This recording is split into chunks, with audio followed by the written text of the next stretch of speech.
We are going to the moon, to deep space, and to Mars. Humanity will venture further out into our solar system than ever before. But the history that awaits us requires a first step. This is a story of a mission that represents that essential first step to the moon. A mission that has become the first in a series of increasingly complex missions to expand the bounds of human exploration. This is the story of Artemis I. 3, 2, 1. Boosters in ignition. And liftoff of Artemis I. We rise together back to the moon and beyond. Artemis I was a first flight that set new records of performance, exceeded our estimates for efficiency, and established new safety baselines for human flight into deep space. All before returning from this journey, plunging through Earth's atmosphere, and arriving safely back on our home planet.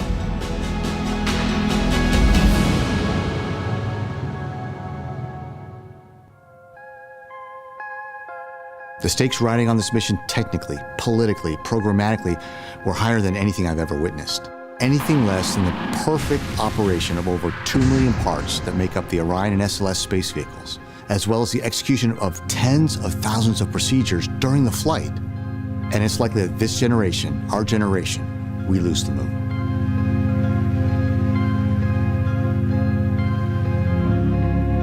And yet, as a first test flight of an entirely new spacecraft for over 25 days and crossing 1.4 million miles, Artemis I flew a near-perfect mission to the moon and back, flying a human-rated spacecraft in deep space farther and faster than ever before.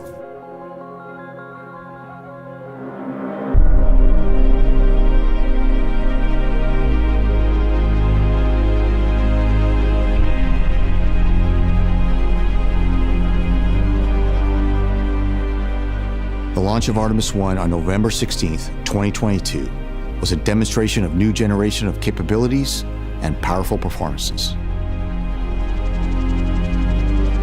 That night, the Block 1 version of SLS became the most powerful launch vehicle ever flown to orbit. SLS roared to life with 8.8 million pounds of thrust. That is 1 million pounds greater than even the mighty Saturn V.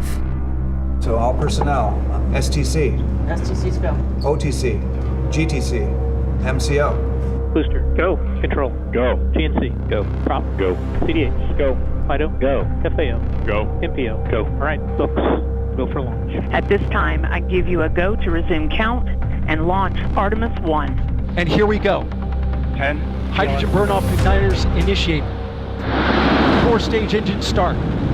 3, 2, 1. Boosters in ignition. And liftoff of Artemis I.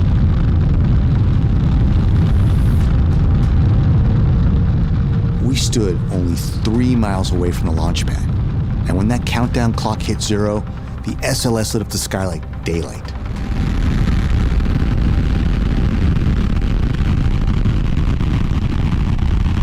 And we were treated to the ground and air reverberating the power of that first stage through our bodies. The crackling of the engines and the solid rocket motors was so distinct and even louder than when we launched space shuttles from that very same launch pad. Confirmation that the solid rocket boosters have separated. And then hearing the collective gasp of the crowd when we finally heard MECO, main engine cutoff. The flight dynamics officer reports that we have a nominal main engine cutoff.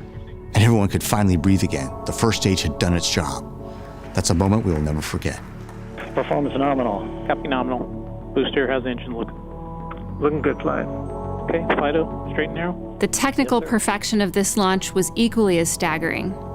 Artemis I achieved orbital insertion with an accuracy of 99.974%. That's a near perfect velocity bullseye, and a level of precision never flown before on a first flight. The groundbreaking performances of this mission were highlighted further when the ICPS, or second stage, powered Orion through the perigee raise maneuver, followed by the translunar injection, or TLI burn. They put Artemis I spacecraft on a near-perfect trajectory to the moon. flight control. ICBS is in attitude control and maneuvering to solar normal. Copy, good news.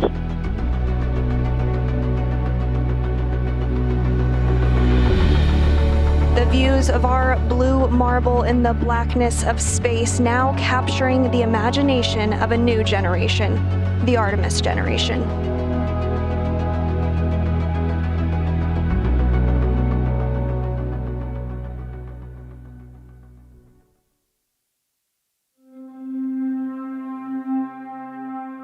The untapped scientific and resource potential of the moon is incredible. The lunar environment will help us better understand the origins of our solar system, to prove the in situ resource utilization and technology demonstrations required to reach even further into our solar system. But none of that is possible without first successfully reaching the moon with a human-rated spacecraft. After TLI, teams used Orion to reach a never-before-attempted, highly stable, but also fuel-efficient orbit around the moon, the Distant Retrograde Orbit, or DRO. So we're all set for OpNav coming up here in about 20 minutes. Correct. Okay, thanks. Flying by on the entry to the DRO put Orion within a mere 80 nautical miles of the lunar surface. That was close.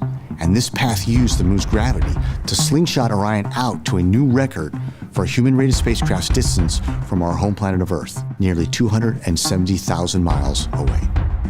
And it was in those harsh environments that Artemis I truly shined, increasing our understanding of how to confidently operate in deep space. On flight day 13, we canceled a planned orbital maintenance burn because it was simply unnecessary. On flight day 20, we ignited the main engine once again and began the long journey back to Earth. From this view, Orion is 1,277 miles above the lunar surface following its return-powered flyby burn, which sent it around the backside of the moon. Orion now has its sights set on home.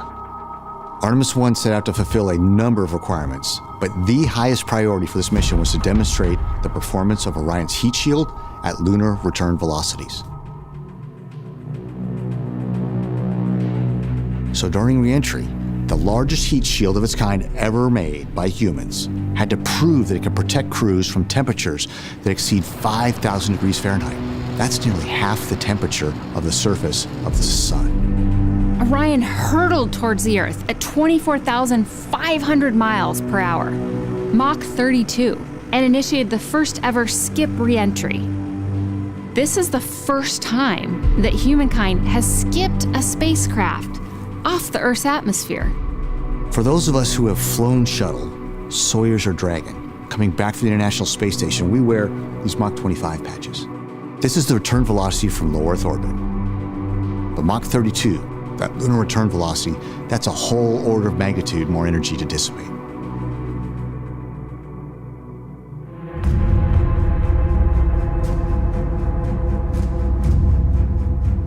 So there we were. Orion had just traveled nearly 1.4 million miles, and it's these last few miles that'll make or break the mission. We are now in the entry phase. The team stood silent. Mission control room was deathly quiet as Orion entered the blackout period. And it was tense. We had no telemetry, we had no comms, we had no visual. All we could do was simply wait. Standing by for a reacquisition of signal.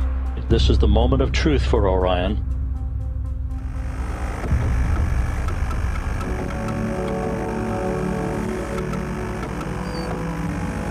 And then suddenly there it is. And there is a view of Orion. Orion has survived the flaming hot re-entry. Mission control consoles all come alive with data again. We're on glide slope, the drogues deployed, but again, we're at the point where we're all holding our breath.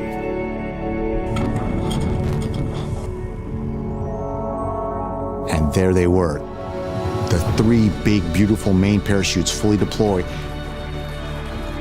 And we watch Orion gently settle into the Pacific Ocean. Splashdown. Orion, back on Earth. We are speechless. We are ecstatic. We did it. At that moment, we could say, without hesitation or reservation, the Artemis generation, our generation, has had its first flight. We are going to the moon.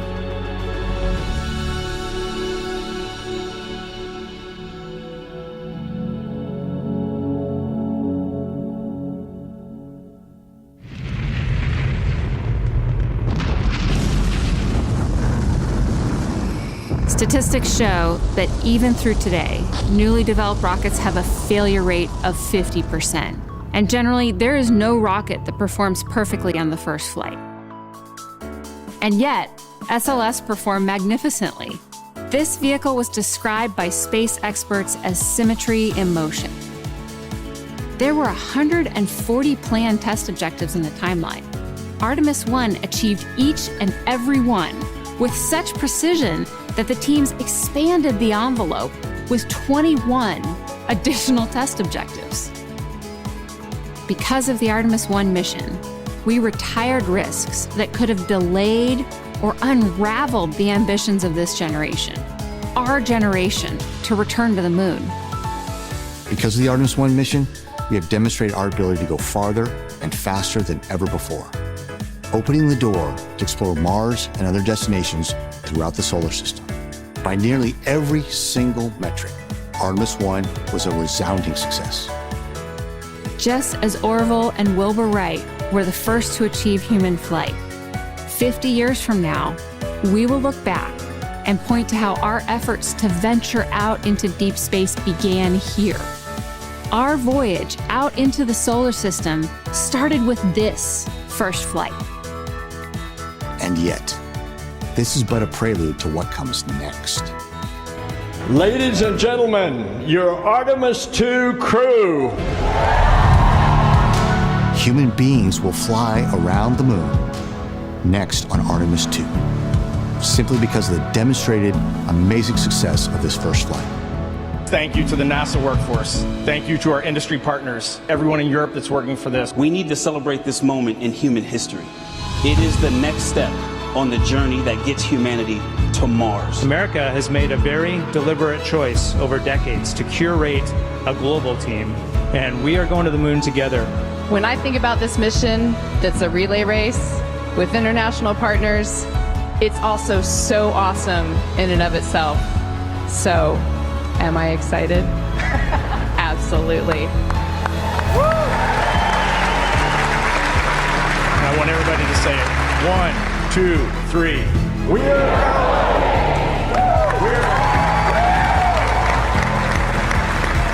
You and I, we are all truly part of the Artemis generation.